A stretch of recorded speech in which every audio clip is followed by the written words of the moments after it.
தலைப்பு நீங்க வெளியவே பார்த்திருப்பீங்க. ஆட்சி அதிகாரத்தில் பங்கு. சமீப நாட்கள்ல மீடியால எல்லா இடங்கள்லயும் அதிகமாய் ஒலிக்கிற ஒரு வார்த்தை, நாங்கள் ஆட்சிக்கு வந்தால் ஆட்சியிலும் பங்கு தருவோம், அதிகாரத்திலும் பங்கு தருவோம் அப்படின்னு சொல்றாங்க. நாங்க அரசியல் கட்சிகள்ல உங்களோடு சேர்ந்து கூட்டணி வைத்தால் எங்களுக்கு ஆட்சியில் பங்கு தர வேண்டும், அதிகாரத்தில் பங்கு தர வேண்டும் என்று சில வருடங்களாக சில கேட்டுக்கொண்டிருக்கிறார்கள். அவங்களோட சேர்ந்து நாங்க கஷ்டப்படுறோம், உங்களோட சேர்ந்து நாங்க எலெக்ஷன்ல வாக்கு கேட்கிறோம், நோட்டீஸ் ஒட்டுகிறோம், ஜனங்களை கூட்டி சேர்க்கிறோம், என்னெல்லாம் செய்யணுமோ எல்லாம் செய்யறோம். எங்க சார்புல ஜனங்கள் ஓட்டு போடுகிறார்கள். ஆனால் எங்களுக்கு நீங்க ஆட்சியில ஏன் பங்கு தரல, அதிகாரத்துல ஏன் பங்கு தரல அப்படிங்கிற மாதிரிப்பட்ட வார்த்தைகள் இப்போ சமீப நாட்களாக மீடியாக்கள்ல மற்ற எல்லா இடங்களையும் ஒழித்துக் கொண்டிருக்கிறது. அதுல சில கட்சிகள் எங்களோடு நீங்க சேர்ந்தீங்கன்னா உங்களுக்கு நாங்க ஆட்சியில் அதிகாரத்துல பங்கு தருவோம் அப்படின்னு சொல்றதை நம்ம கேட்கிறோம். அப்போ அதெல்லாம் கேட்டுக்கொண்டிருக்கும் போது எனக்குள்ள ஒலித்த ஒரு வார்த்தை, கர்த்தர் இந்த உலகத்துல உள்ள சாதாரண மனிதர்கள் சில ஒரு குறிப்பிட்ட ஒரு 5 வருட ஆட்சிக்குள்ள ஒரு சின்ன ஒரு மாநிலம், சின்ன ஒரு மாவட்டம், அந்த ஒரு சின்ன ஏரியா, அதற்குள்ள ஆட்சி செய்வதில் எங்களுக்கு பங்கு வேணும் அப்படின்லாம் கேட்டுக்கொண்டிருக்கும் பொழுது அவங்களுக்கு எப்படி பங்கு கொடுக்க முடியும், அது சரியா வராதுன்னு சொல்லி ஒரு புறம் விவாதித்துக் கொண்டிருக்கிறார்கள். ஆனால் கர்த்தர் நமக்கு இந்த ஒட்டுமொத்த உலகத்தை ஆளுகிற அந்த ஆட்சி அதிகாரத்தில் பங்கு கொடுக்கிறார் அப்படின்னா அது எவ்வளவு பெரிய ஆச்சரியம் யோசிச்சுப்பாங்க. அவர் எந்த விதமான பொறாமை உணர்வோடோ இவங்களெல்லாம் வளர்த்து விடக்கூடாது அப்படின்லாம் நினைக்காம அவரு நம்மளையும் அவருடைய ஆட்சியில பங்குள்ளவர்களாய் மாற்றி இருக்கிறார் என்பது ரொம்ப பெரிய விஷயம். இதெல்லாம் குறித்து பார்த்து கொண்டிருக்கும் பொழுது எனக்குள்ள ஒலித்த ஒரு வார்த்தை தான், உலகம் ஆட்சியில் அதிகாரத்தில் பங்கு கொடுக்கிறதா இல்லையா அப்படிங்கிறது இவ்வளவு பெரிய விவாதமா இருக்கும் பொழுது கர்த்தர் அவருடைய ஆட்சியில் பங்கு கொடுக்கிறார். அந்த ஆட்சி நிரந்தரமான ஆட்சி, அந்த ஆட்சிக்கு முடிவே கிடையாது. அந்த ஆட்சிக்கு அதிகாரம் எல்லை இல்லாதது, எல்லா சர்வ லோகத்தையும் உள்ளடக்கியது. அவ்வளவு பெரிய ஆட்சி அதிகாரத்தை கர்த்தர் செய்து கொண்டிருக்கிறார். தேவன் ஆட்சி செய்கிறார், இந்த உலகத்தை அவர் ஆளுகிறார். அவர்கிட்ட தான் எல்லா ராஜாங்கம் இருக்கிறது. அவருக்கு நிகரான ராஜா யாருமே கிடையாது. அவர் ராஜாதி ராஜாவாக இருக்கிறார். அவருக்கு சமமானவரோ அவரை தோற்கடிக்கக்கூடியவரோ யாருமே கிடையாது. இந்த உலகத்தில் ஆட்சியில் அதிகாரத்தில் பங்கு தருகிறேன் என்று சொன்னவங்க என்ன சொல்றாங்கன்னா, நாங்க ஒருவேளை ஜெயித்தோம்னா உங்களுக்கு ஆட்சியிலையும் அதிகாரத்திலையும் பங்கு தருவோம்னு சொல்றாங்க. அவங்களுக்கு நிச்சயம் கிடையாது, ஜெயிக்கலாம் ஜெயிக்காமலும் போகலாம். ஆனால் வேதம் சொல்லுகிறது கர்த்தருடைய ஆட்சி நித்தியமானது, நிச்சயமானது. அது நிச்சயமாய் அவருக்கு மட்டும்தான் வெற்றி உண்டு. ஆனா அவரு சொல்றாரு, என்னுடைய ஆட்சியில் நான் உங்களுக்கு அதிகாரத்தை தருவேன், நீங்கள் என்னோடு சேர்ந்து ஆளலாம் அப்படின்னு சொல்றாருன்னா அது எவ்வளவு பெரிய வார்த்தை. நம்ம சாதாரண வியாதியிலோ வறுமையிலோ கடனிலையோ சரித்திரத்திலேயோ ஏதோ சின்ன பிரச்சனையில முடங்கி போய் இருக்கிறோம். ஆனால் கர்த்தர் நமக்கென்று வைத்திருக்கிற வல்லமை ரொம்ப ரொம்ப ரொம்ப பெரியது. அவர் நமக்கென்று வைத்திருக்கிற அதிகாரம் ரொம்ப ரொம்ப பெரியது.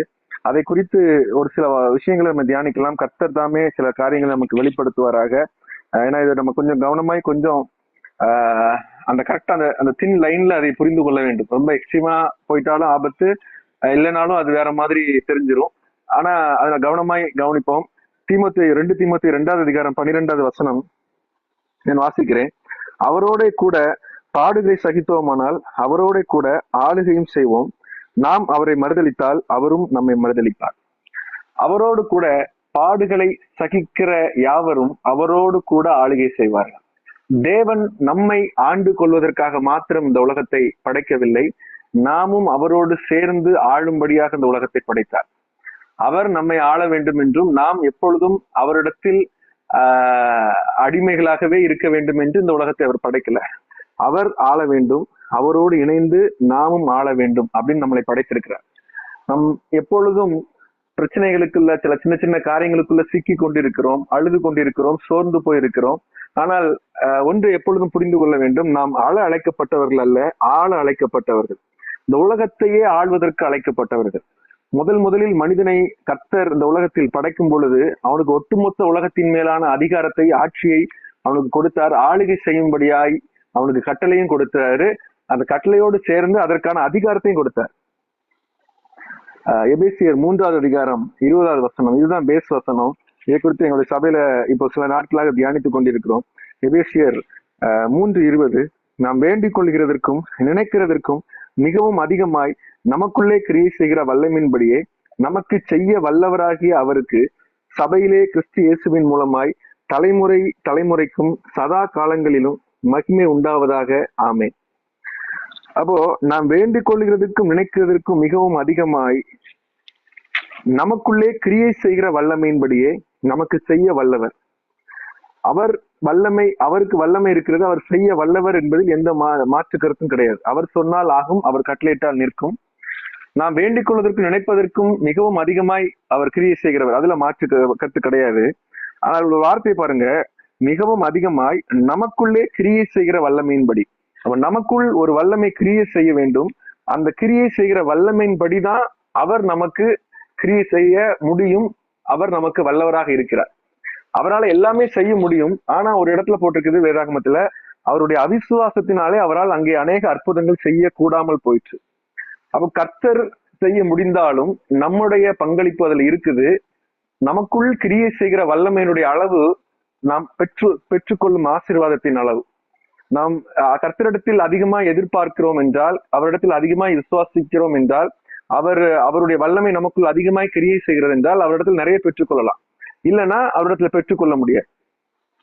சரி, இப்போ முதல்ல மனுஷனை கர்த்தர் படைக்கும் பொழுது அவனை எப்படி படைக்கிறார்? அவர் ஒட்டுமொத்தமாய் உலகத்தில ஆட்சி அதிகாரத்தை உடையவராக இருந்தார்.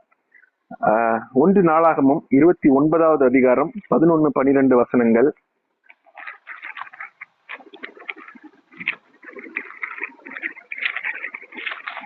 நான் வாசிக்கிறேன். 1 நாளாகமும் 29:11-12. கர்த்தாவே, மாட்சிமையும் வல்லமையும் மகிமையும் ஜெயமும் மகத்துவமும் உம்முடையவைகள். வானத்திலும் பூமியிலும் உள்ளவைகள் எல்லாம் உம்முடையவைகள். கர்த்தாவே, ராஜ்யமும் உம்முடையது. தேவரீர் எல்லாருக்கும் தலைவராய் உயர்ந்திருக்கிறேன். அவருடைய ஆட்சி அதிகாரத்தை குறித்து வேதாகமம் இப்படி சொல்லுகிறது: எல்லா ராஜ்யமும் உம்முடையது, எல்லாருக்கும் தலைவராக நீர் உயர்ந்திருக்கிறீர். மகிமை, ஜெயம், வல்லமை, மாட்சிமை, மகத்துவம் இதெல்லாம் உம்முடையது. வானத்திலும் பூமியிலும் உள்ளவைகள் எல்லாம் உம்முடையது.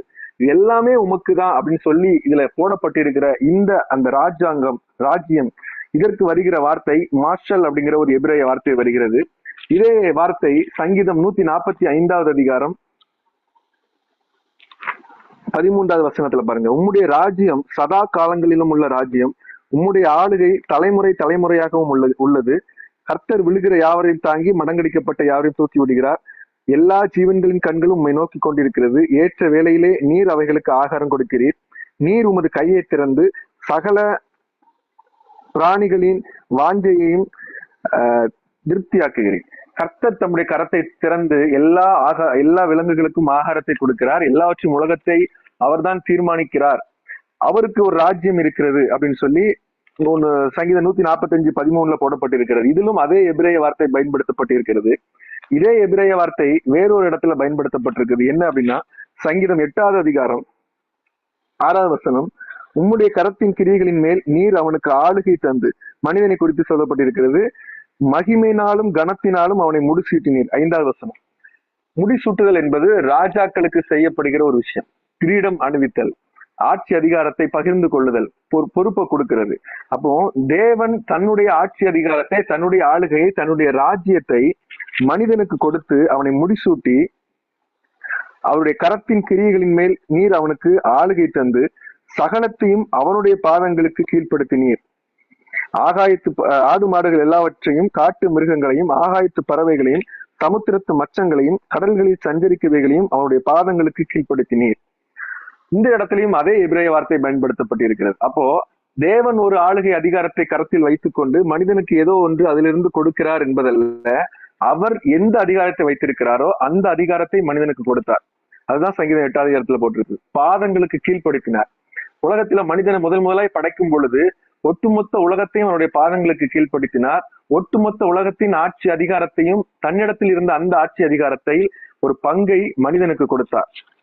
ஆதியாகமம் 1வது அதிகாரத்துல மனிதனை முதல்ல படைக்கும் பொழுது என்ன சொல்றாரு அப்படின்னு பாத்தீங்கன்னா, பின்பு தேவன் நமது சாயலாகவும் நமது ரூபத்தின்படியேயும் மனுஷனை உண்டாக்குவோமாக, அவர்கள் சமுத்திரத்தின் மச்சங்களையும், ஆகாயத்து பறவைகளையும், மிருக ஜீவன்களையும், பூமி அனைத்தையும், பூமியின் மேல் ஊறும் சகல பிராணிகளையும் ஆளக்கடவர்கள் என்றார். அவருடைய சாயலின்படியும் அவருடைய ரூபத்தின்படியும் நம்மை படைத்த தேவன் அவர். அவருடைய பார்ப்பதற்கு அந்த லைக்னஸ், ஆங்கிலத்தில் போட்டிருக்கு, his likeness and his image. அப்போ அவரை பார்ப்பதற்கும் அவரை மாதிரியே தான் இருக்கும், செயலாற்றுவதும் அவரை மாதிரியே தான் இருக்கும். அவர் எப்படி இருக்கிறாரோ அப்படியே, அவர் என்ன நினைக்கிறாரோ, எப்படி செயல்படுத்துகிறாரோ அந்த வல்லமை, அப்போ அப்படியே கர்த்தர் தன்னிடத்திலிருந்து ஒரு ஜெராக்ஸ் மாதிரி எடுத்து ஆதாமை உண்டாக்கினார். அந்த ஆதாம் இடத்திலிருந்து தான் மனுக்குலம் தோன்றியது.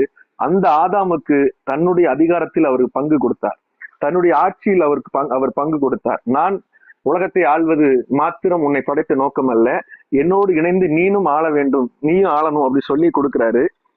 சகல பிராணிகளையும் ஆளக்கடவுள்னு சொல்றாரு. 27 வசனத்துல போட்டிருக்குது, ஆணும் பெண்ணுமாக அவர்களை சிருஷ்டித்தார். 28 மறுபடியும் போட்டிருக்குது, பின்பு தேவன் அவர்களை நோக்கி, நீங்கள் பழுகி பெருகி பூமியை நிரப்பி அதை கீழ்ப்படுத்துங்கள். ஏற்கனவே சங்கீதம் 8 அதிகாரத்துல அதைத்தான் வாசித்தோம்.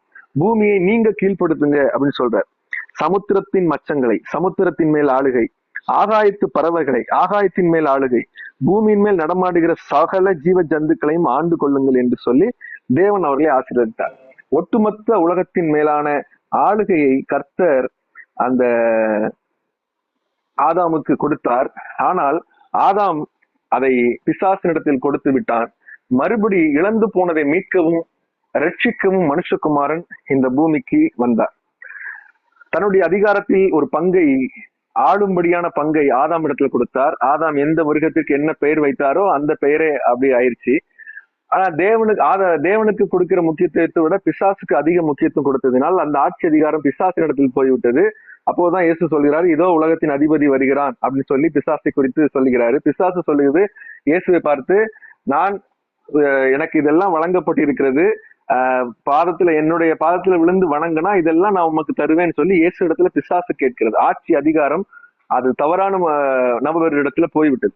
இப்போ இழந்து போனதை மீட்கவும் ரட்சிக்கவும் மனுஷகுமாரன் வருகிறார். மறுபடி அந்த ஆட்சி அதிகாரத்தை மீட்கிறார். மீகா 4வது அதிகாரம் 8வது வசனத்தில் எழுதப்பட்டிருக்கிறது. முந்தின வாசிச்சிடலாம்.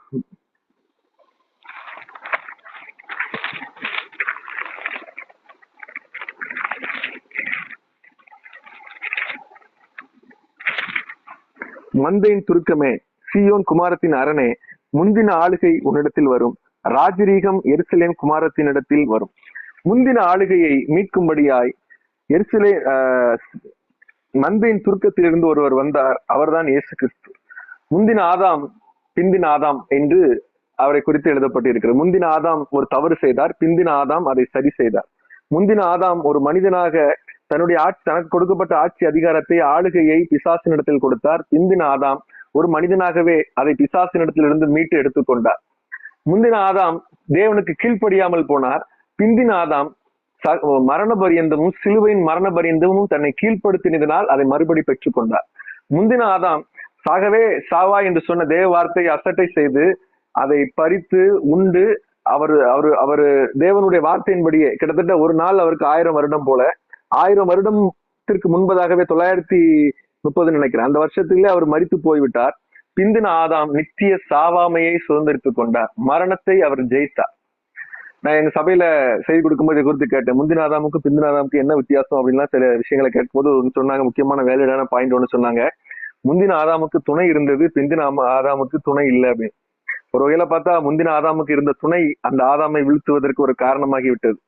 பிந்தின ஆதாமுக்கும் துணை இருக்கிறது. அந்த துணை மனவாட்டிகளாகிய நம்ம எல்லாரையும் சேர்த்துதான் சொல்லும். அவர் சபையின் தலைவராய் இருக்கிறார், மணவாளனாய் இருக்கிறார். மத்திய ஆகாயத்தில் அதுதான் நடக்க போகிறது. நாம் எல்லாம் மனவாட்டியா இருக்கிறோம். அப்போ அது முந்தின ஆதாமுக்கும் பிந்தின ஆதாமுக்கும் சில ஒற்றுமைகளும் சில வேற்றுமைகளும் இருக்கிறது. முந்தின ஆதாமும் தேவனால் உண்டானவன், பிந்தின ஆதாமாகிய இயேசு கிறிஸ்துவும் தேவனால் உண்டானவர். ஆனால் முந்தின ஆதாம் தாய் வயிற்றிலிருந்து எடுக்கப்படாமல் மண்ணிலிருந்து எடுக்கப்பட்டார். பிந்தின ஆதாம் ஒரு தாயின் வயிற்றிலிருந்து பிறந்தார். இவர் பிந்தின ஆதாமாகிய இயேசு கிறிஸ்து முழுமையான ஆட்சி அதிகாரத்தை தன்னிடத்தில் திருப்பி கொண்டார், அதை எல்லாவற்றையும் பெற்றுக்கொண்டார். அவருக்குள் இப்பொழுது தேவத்துவத்தின் பரிபூர்ணமும் சரீர பிரகாரமாக இயேசு கிறிஸ்துவுக்குள் வாசமாயிருக்கிறது. அவர் 100% அவருக்குள்ள காட்லினஸ், தேவத்துவம் உள்ள முழுவதுமாய் வந்து விட்டது.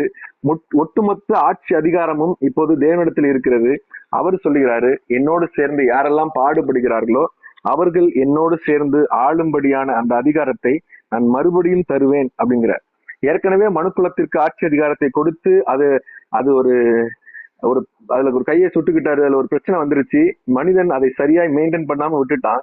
ஆனா மறுபடியும் அவர் மனிதனுக்கு தருவேன்னு சொல்றாரு. ஆனா அதை மெயின்டைன் பண்றதுக்கான பரிசுத்த ஆவியாகவும் அவரே வந்து நம்ம கூட இருந்து வழிநடத்தவும் போறார். எவ்வளவு பெரிய பாக்கியம் பாருங்களேன்.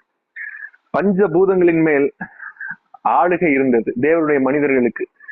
நிலத்தை ஆண்டு கொண்டான், நிலத்தை ஆள்வதற்கான சக்தியை கர்த்தர் கொடுத்தார், நீரை ஆள்வதற்கான சக்தியை கர்த்தர் கொடுத்தார், ஆகாயத்தை ஆள்வதற்கான சக்தியை கொடுத்தார், நெருப்பை ஆள்வதற்கான சக்தியை கர்த்தர் கொடுத்தார். கர்த்தருடைய பிள்ளைகள் கர்த்தரிடத்துல நெருங்கும் பொழுது சில சந்தர்ப்ப சூழ்நிலைகளில் அப்பப்போ அவ்வப்போது இந்த மாதிரி விஷயங்கள்ல அவர் தன்னுடைய ஆளுகை திறமையை வெளிப்படுத்தி இருக்கிறார். தானியேலை சிங்க கெபில தூக்கி போடுறாங்க. அந்த சிங்க கெபியை, அந்த சிங்கங்களை தானியேல் ஆளுகை செய்தார். அந்த மிருக ஜீவன்களால் தானியேலை சேதப்படுத்த முடியல. பேதுரு கடல் மேல் நடந்து வராரு, அந்த நீரை ஆளுகை செய்கிறார். அக்கினியில சாத்ராக் மேஷாக் ஆபேத்நேகோவை தூக்கி போடுறாங்க. அதுல இருக்கிற அக்கினியை அவர்கள் ஆளுகை செய்தார்கள். எலியா மேல போகிறாரு, புவியீர்ப்பு விசைக்கு எதிராக மேல போகிறாரு, அவரு அந்த காற்றை ஆளுகை செய்கிறார். நிறைய தேவ மனிதர்கள் அந்தந்த நேரங்கள்ல அவர்களுக்கு ஆளுகை செய்வதற்கான சில வாய்ப்புகள் கொடுக்கப்பட்டது. ஆனா அதை விட எல்லாத்த விட பெரிய வாய்ப்பை கர்த்தர் நமக்கு இந்த கடைசி காலத்துல தந்திருக்கிறார். எபிரேயர் 11வது அதிகாரத்துல யார் யார் எப்படிப்பட்ட ஆளுகைகள் எல்லாம் செய்தார்கள் அப்படிங்கிறதை குறித்து எழுதப்பட்டிருக்குது. எல்லா ஒட்டுமொத்த ஒரு வேதாகமத்தின் சுருக்கமாக அந்த 11வது அதிகாரம் இருக்கிறது. விசுவாசத்தினாலே முன்னோர்கள் எப்படிலாம் செஞ்சாங்க, ஆபேல் காயின்ல இருந்து ஏனோக்கு, அப்புறம் மோசே, நோவா, ஆபிரகாம், எல்லாத்தையும் குறித்து எழுதப்பட்டிருக்கிறது. ஈசாக்கை குறித்து எழுதப்பட்டிருக்கிறது. இன்னும் அநேகரை குறித்து 34வது வசனத்துல போட்டிருக்கிறது. அக்கினியின் உக்கிரத்தை அவர்கள் அவித்தார்கள். அக்கினி அவர்களை அவிக்கவில்லை, அவர்கள் அக்கினியை அவித்தார்கள். அக்கினியை அந்த சாத்ராக் மேஷாக் ஆபேத்நேகோ ஆண்டு கொண்டார்கள். இப்படிப்பட்ட ஆளுகை எல்லாம் அவர்கள் செய்தார்கள். 39வது வசனத்துல போட்டிருக்குது, இவர்கள் எல்லாம் விசுவாசத்தினால் நற்சாட்சி பெற்றும் வாக்குத்தத்தம் பண்ணப்பட்டதை அடையாமற் போனார்கள். அவர்கள் நம்மை இல்லாமல் பூரணராகாதபடிக்கு விசேஷித்த நன்மையானது ஒன்றை தேவன் நமக்கென்று முன்னதாக நியமித்திருந்தார். எல்லாம் சரிதான், ஆனா இவர்களை விட ஸ்பெஷலா கர்த்தர் நமக்கென்று ஒன்று வைத்திருக்கிறார் அப்படின்னு சொல்லி இந்த எபிரேய ஆக்கியோன் எழுதியிருக்கிறார். அந்த ஸ்பெஷலான விஷயம் என்ன தெரியுமா? வாக்குத்தத்தமானது உங்களுக்கும் உங்கள் பிள்ளைகளுக்கும். அப்போஸ்தலர் நடவடிக்கை 2வது அதிகாரத்துல போட்டிருக்கு, நீங்கள் மனம் திரும்பி ஒவ்வொருவரும் பாவ மன்னிப்பு கண்டு இயேசு கிறிஸ்து நாமத்தில் ஞானஸ்நானம் பெற்றுக் கொள்ளுங்கள், அப்பொழுது பரிசுத்த ஆவியின் வரத்தை பெறுவீர்கள். வாக்குத்தத்தமானது உங்களுக்கும் உங்கள் பிள்ளைகளுக்கும் நம்முடைய தேவனாய் கர்த்தர் வரவழைக்கும் தூரத்தில் உள்ள யாவருக்கும் உண்டாயிருக்கிறது. அப்போ இந்த வாக்குத்தத்தத்தின் நிறைவேறுதல் நம்ம இடத்துலதான் நிறைவேறியதே தவிர இத அவர்கள் பெற்றுக்கொள்ள முடியாமல் இருந்தது. சரி, எதை பஞ்சபூதங்களை அவர்கள் ஆண்டிருந்தார்கள். அவர்கள் தேவனை எவ்வளவு பார்க்கிறாங்களோ, எவ்வளவு கர்த்தரிடத்தில் நெருங்குகிறாங்க, யாரெல்லாம் நம்ம எல்லாருமே சேர்ந்துதான் எவ்வளவு கர்த்தரிடத்தில் நாம் நெருங்குகிறோமோ, தேவத்துவத்தின் அந்த அளவு எவ்வளவு நமக்குள் வருகிறதோ அவ்வளவு இந்த பூமியின் மேல் நமக்கு ஆளுகை உண்டாயிருக்கும். அவர் சொல்றாரு, என்னை விட நான் செஞ்சதை விட யோவான் 14:12 சொல்லியிருக்கிறாரு, மேலான காரியங்களை பெரிதான காரியங்களை நீங்க செய்வீங்க அப்படிங்க. அதே மாதிரி செஞ்சார் பவுல். பேதுரு, இயேசு தொட்டு சுகப்படுத்தினார், உயிரோடு எழுப்பினார், சத்தமிட்டு கூப்பிட்டு உயிரோடு எழுப்பினாரு, அற்புதங்களை செய்தாரு. ஆனா பேதுருடைய நிழல் பட்டு அற்புதங்கள் நடந்தது. அப்போஸ்தலர் நடவடிக்கைகள் 5வது அதிகாரம் அதை குறித்து எழுதியிருக்கிறது. அப்போ அவருக்கு ஒரு ஆட்சி அதிகாரம் இருக்கிறது. அந்த ஆட்சி அதிகாரத்தை நமக்கு தர மறுத்தா அது ஒரு காரியம். அப்படிலாம் மறுக்கல, அவர் தந்துட்டாரு. தந்துட்டு சொல்கிறாரு, என்னை விட பெரிய காரியங்களை நீங்க செய்வீங்கன்னு சொல்றாரு. இது சாதாரண விஷயம் கிடையாது. மிகப்பெரிய இந்த உலகத்தின் எல்லா ஒட்டுமொத்த ராஜ்யங்களுக்கும் மேலான ராஜ்யத்தை உடைய தேவன் நமக்கு ஆட்சி அதிகாரத்தை தருவதற்கு அவர் தயாராகவே இருக்கிறார். இப்போ இந்த வார்த்தையை நம்ம விசுவாசிச்சோம்னா, இதை நம்ம புரிந்து கொண்டோம்னா, நமக்கு இருக்கிற சாதாரண சின்ன சின்ன பிரச்சனைகள் எல்லாம் ஒரு பிரச்சனையாவே நமக்கு தெரியாது.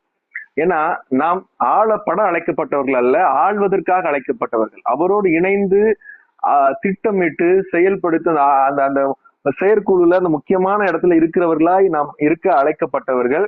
குட்டி குட்டியான ஒரு தேவர்களாக கர்த்தர் நம்மை உருவாக்கி வைத்திருக்கிறார். யோவான் 10வது அதிகாரம் 34வது வசனத்தில் எழுதப்பட்டிருக்கிறது, தேவர்களை இருப்பீர்கள் என்று நான் சொன்னதாக எழுதியிருக்கவில்லையா அப்படிங்கிறாரு. சங்கீதம் 82வது அதிகாரம் 6வது வசனத்துல தேவர்கள் அப்படின்னு சொல்லி கர்த்தர் சொல்லுகிறாரு. அவரை போலவே அவருடைய ஜெராக்ஸா, அவருடைய சுவாதீனத்தில், அவருடைய வல்லமையில், அவருடைய அன்பில், அவருடைய கோபத்தில், அவருடைய தயவில், அது எல்லாத்துலயும் ஒரு சாம்பிள் பீஸ் மாதிரி, ஒரு ரெப்ரசன்டேட்டிவ் மாதிரி, ஒரு பிரதிநிதியாய், தேவனுடைய ராஜ்யத்தின் பிரதிநிதியாய் கர்த்தர் நம்ம இந்த உலகத்துல வைத்திருக்கிறார். உலகத்தின் ராஜ்யத்தை விட தேவனுடைய ராஜ்யம் பெரியது. அந்த ராஜ்யத்தின் பிரதிநிதிகளாய் நம்ம இந்த உலகத்தில் வாழும் பொழுது இந்த உலகத்தின் எல்லா காரியங்களும் நமக்கு கீழாக, நம்முடைய கால்களுக்கு கீழாக இருக்கிறது. சூழ்நிலை கைதி அப்படிங்கிற வார்த்தையை சில யூஸ் பண்ணுவாங்களா, சூழ்நிலைக்கு கீழ்பட்டு இருக்கிறேன், சூழ்நிலை கைதியா இருக்கிறேன் அப்படின்னு. ஆனா வேதம் சொல்லுகிறது, கர்த்தர் சொல்லுகிறார், நம்ம சூழ்நிலையின் கைதிகள் அல்ல, சூழ்நிலையின் ராஜாக்கள், சூழ்நிலையை ஆளுகிறவர்கள். நம்ம யோசுவா சொல்லும் பொழுது யோசுவாவால சூரியனை நிறுத்த முடிந்தது, நிலவை அசைக்க முடிந்தது, என்னெல்லாம் அற்புதம் செய்ய இயேசு கிறிஸ்து கடலின் மேல் நடந்து வருகிறார், என்னெல்லாம் செய்ய முடியுமோ எல்லாவற்றையும் செய்வதற்கான வல்லமையை கர்த்தர் நமக்கு தந்திருக்கிறார். ஒரு சின்ன சம்பவத்தை மட்டும் நம்ம தியானிச்சுட்டு நம்ம இதை முடித்து விடலாம். மத்தேயு 14வது அதிகாரம், அந்த கடலின் மேல் நடந்த அந்த சம்பவத்தை நம்ம தியானிக்கலாம்.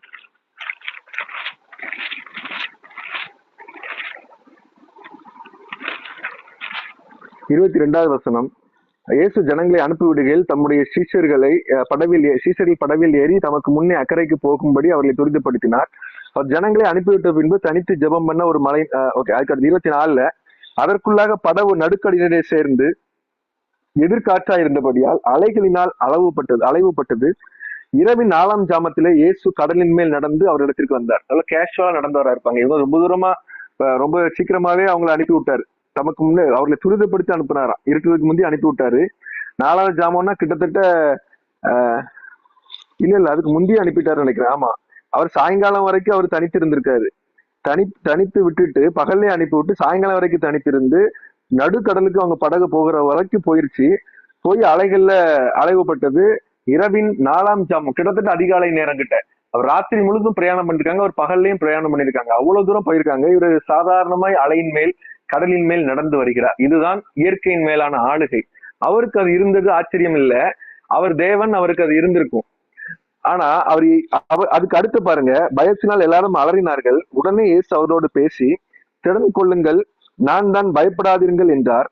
28ல போட்டிருக்கு, பேதுரு அவரை நோக்கி, ஆண்டவரே, நீரே ஆனால் நான் ஜலத்தின் மேல் நடந்து உம்மிடத்தில் வர கட்டளையிடும் அப்படிங்கிறார்.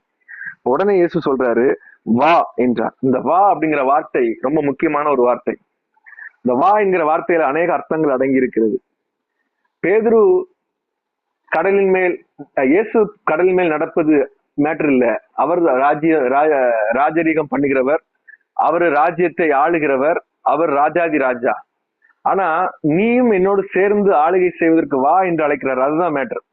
நான் மட்டும்தான் கடல்ல நடப்பேன், நீ கடல்ல நடக்கிறதுக்கு ஆசைப்படக்கூடாது, கடல்ல நடக்கிறது தப்பு, உனக்கு என்ன தேவையில்லாத வேலை, நீ அங்க உட்காரு அப்படிலாம் சொல்லல, நீயும் வா.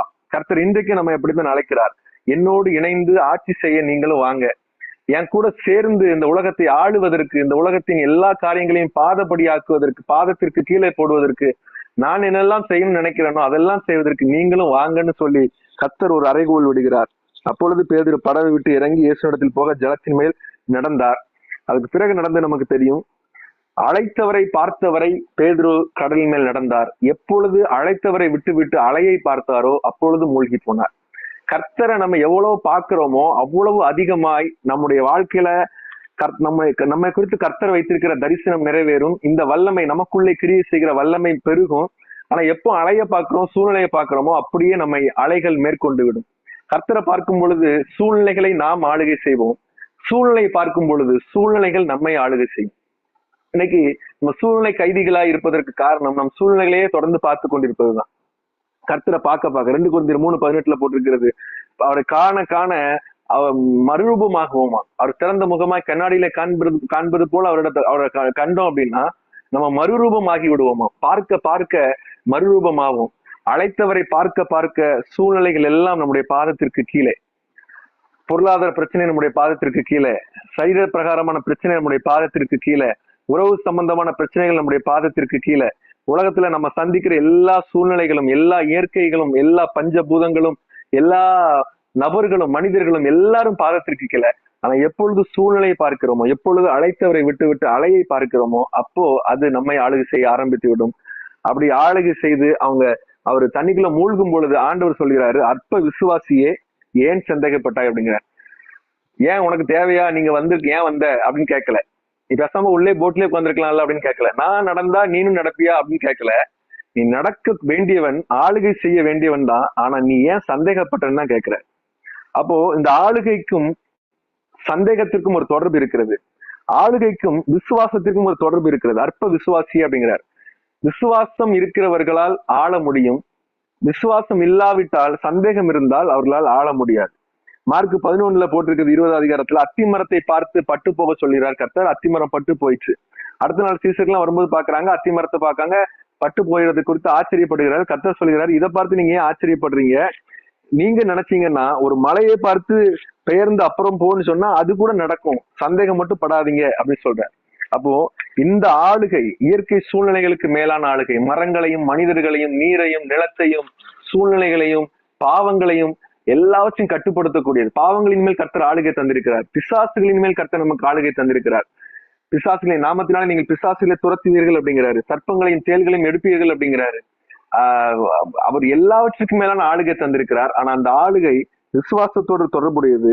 யாரெல்லாம் கர்த்தரை விசுவாசிக்கிறார்களோ, யாரெல்லாம் கர்த்தரை தமக்குள் செயல்படுத்துவதற்கு அனுமதிக்கிறார்களோ, அந்த கிரியை செய்கிற வல்லமை அப்போ ஆக்டிவேட் ஆயிரும். நமக்குள் ஆண்டவர் இன்பில்டா ஒரு வல்லமை வச்சுதான் படைச்சிருக்கிறார், மனுஷனுக்குன்னு ஒரு வல்லமை வச்சிருக்கிறார். பாபேல் கோபுரத்தை கட்டும்போது கூட அவர் சொல்றாரு, மனுஷங்க எல்லாம் சேர்ந்தாங்கன்னா கண்டிப்பா ஒரு விஷயத்தை செஞ்சு முடிச்சிருவாங்கப்பா, அவங்களை தடுத்துடணும் அப்படின்னு சொல்லிட்டு தான் இறங்கி வர்றாரு. அப்ப மனுஷங்க நினைச்சா செய்ய முடியும் என்கிறதற்கான அந்த இன்பில்டா ஒரு ஒரு பெரிய ஒரு ஹியூமன் பவர், ஒரு பெரிய வல்லமையை மனிதனுக்குள் வைத்துதான் கர்த்தர் உலகத்துல அவனை படைக்கிறாரு. ஆனா அதுக்கு அது ஒரு ஆக்டிவேட் இல்லாம இருக்குது. எப்பொழுது விசுவாசம் நமக்கு வருகிறதோ அப்பொழுது அது கிரியை செய்யும் வல்லமையாக அது ஆக்டிவேட் ஆயிருது. அப்படி ஆக்டிவேட் ஆயிருச்சுன்னா நம்முடைய வாழ்க்கையில் நாம் நினைப்பதற்கும் வேண்டுவதற்கும் மிகவும் அதிகமான கிரியைகள் நடக்க ஆரம்பிக்கும். நம்முடைய நினைவும் அவருடைய நினைவும் ஒன்றாகிறோம். அப்படி ஒன்றாயிருச்சுன்னா நம்ம நினைப்பது எல்லாவற்றையும் விட பெரிய பெரிய காரியங்களை கர்த்தர் நம்முடைய வாழ்க்கையில செய்வாரு. முக்கியமான பாயிண்ட் இதுல என்னன்னா விசுவாசம்.